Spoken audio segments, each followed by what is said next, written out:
what's your impressions of Andor right now? Because for me, it's in a strange place. Its trailers can have some good footage. You'll ultimately die fighting these bastards.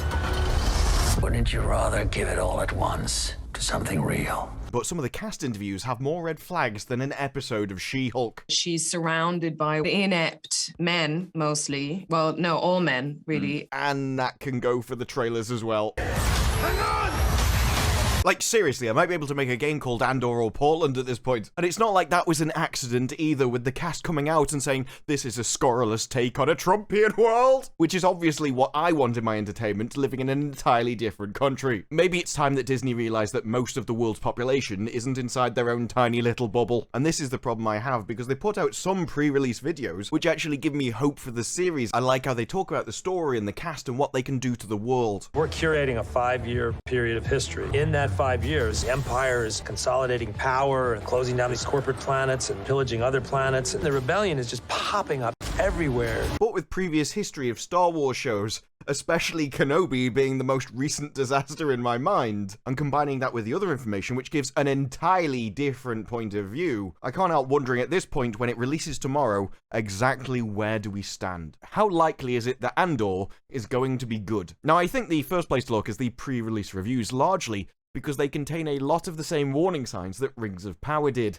Namely, there's a lot of coded language that all means boring. With Rings of Power, they said it's in no great rush to reveal its secrets. Instead, it arrives precisely when it means to. Few worlds have put as much emphasis on the journey as they do on the destination, and this remains a leisurely stroll through Middle-earth, occasionally punctuated by things happening. That was Variety's review of episode 4 of Rings of Power, and we notice the exact same signs when we go to their Andor review, which they have also seen 4 episodes of. And from that we get signs like Andor doesn't rush towards things happening. It's not interested in pandering to fans. The show isn't in much of a hurry, and it might lose people with shorter attention spans. Look, just because you can sit through boring TV doesn't mean that you've got a longer attention span than I do. It's not a talent or artistic to write 3 hours of a show where nothing happens. Nor does it make you a better person when your brain works so slowly that you can actually stick it through those 3 hours of nothing happening without getting bored. Maybe it's not a question of attention span, but standards. And even though they've tried to insult and shame people into not calling the show boring, they then continue in their own review calling it boring, because those who stick around will be rewarded for their patience. If your show is actually entertaining, patience shouldn't be required. You should be able to entertain them from the start. That's your only job. But Andor is a show that lays the groundwork for something to actually happen. The show ditches lore. Yeah, that's going to make it appeal to Star Wars fans, isn't it? In favor of following seemingly ordinary people in their boldest hours. And there is a problem when you make a show about following ordinary people. Ordinary people are boring. There's a reason why people go and watch Bond films and not movies about Dave the accountant from Slough. Dun, dun, dun, dun, dun, dun, dun. And this is supposed to be a sort of spy espionage drama, but for that to happen, there has to be a strong villain. It's no use being a rebel if you're fighting complete morons. And yet that seems to be what the cast keeps saying that the Empire is. Struggling to make his way up the ranks. All around him is incompetence. Bad businessship,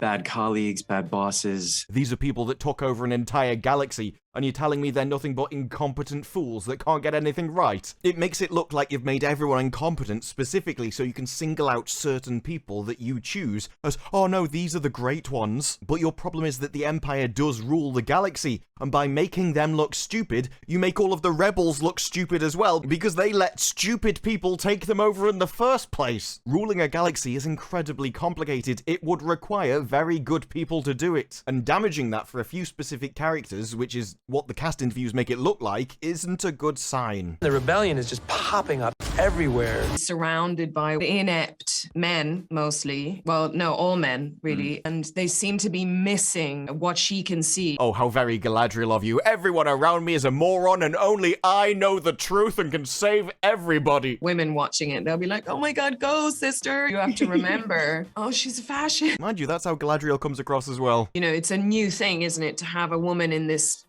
world. That's just a lie. You've even had Rey and everybody. I don't even know what this was meant to mean. mean? And then we get another piece of destroying the Empire as a believable villain just for luck. She's surrounded by lazy, slouching, corner-cutting boys, and she doesn't like it. She's gonna climb the ranks. Then we get a character description which doesn't make any sense to me at all, so I really hope that the show extrapolates on this, because otherwise I have no idea what this means. And he has a strong moral core because of his history and his past and his pain and his circumstances in life. Throw that energy into the Empire. Power hungry, desperate for recognition. Like, you can't just say two opposite things, put them together and expect them to make sense. Oh, this is a great guy, he's a moral guy, he's got an incredible, strong moral compass. And that's why he's evil. Oh, but we explained it, guys. We explained why he's evil, even though he's good and with a strong moral compass. It's because of his fifis. Because at some point in the past, he got bullied and his fifis got hurt. And so now he's power hungry, desperate for recognition. You could say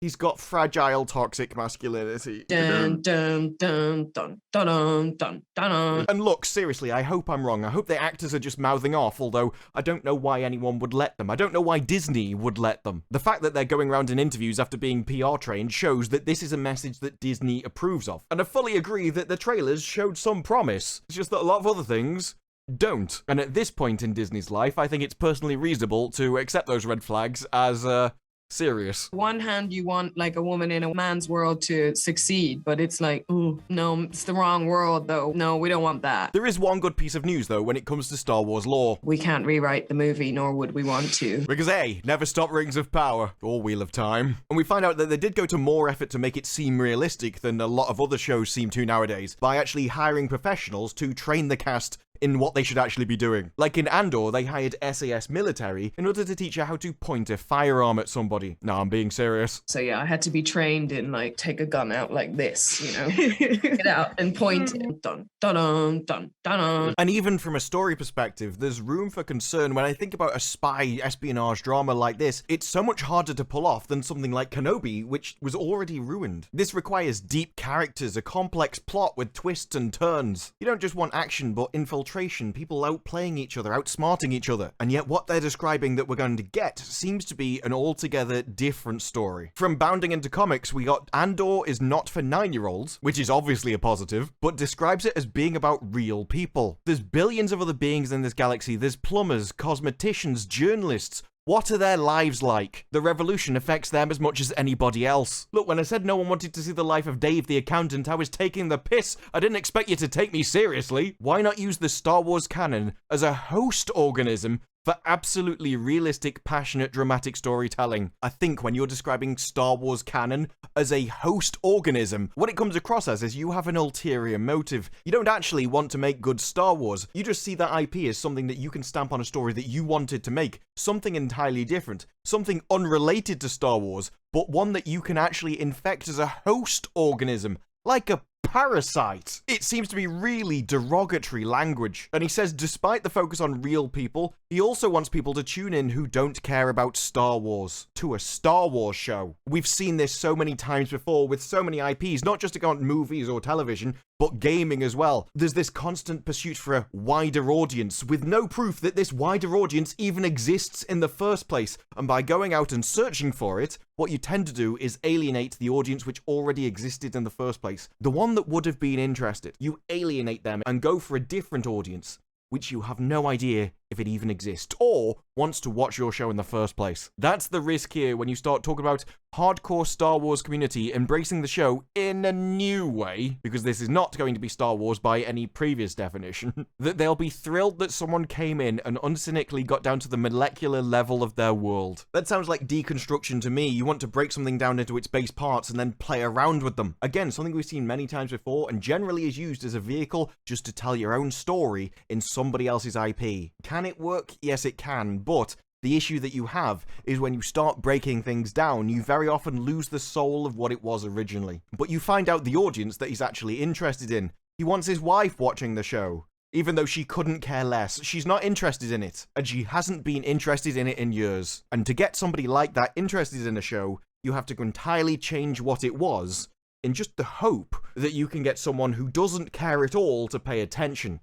And that's a big gamble. And when you add on top of that other things like they've already talked about how they're going to be changing the canon, that there are certain people and characters that the audience thinks they know, but we're going to tell them they're wrong. This is why I'm in a rough place with Andor, because the trailers kind of got me interested. But then everything you hear is a red flag or a description of how they've made life more difficult for themselves. It's far easier to make a show around your core audience, one which is recognizably Star Wars. And that's not what they want to do. They've chosen a more complicated genre with characters which sound almost impossible to like. She should make you feel slightly uncomfortable at your alliances. Want to change the original canon and get people interested who have never been interested before as their main target market. Is this something that could be pulled off? Yes. But all of that requires a lot more skill, a lot more talent, and a hell of a lot of quality people involved in the production in the first place.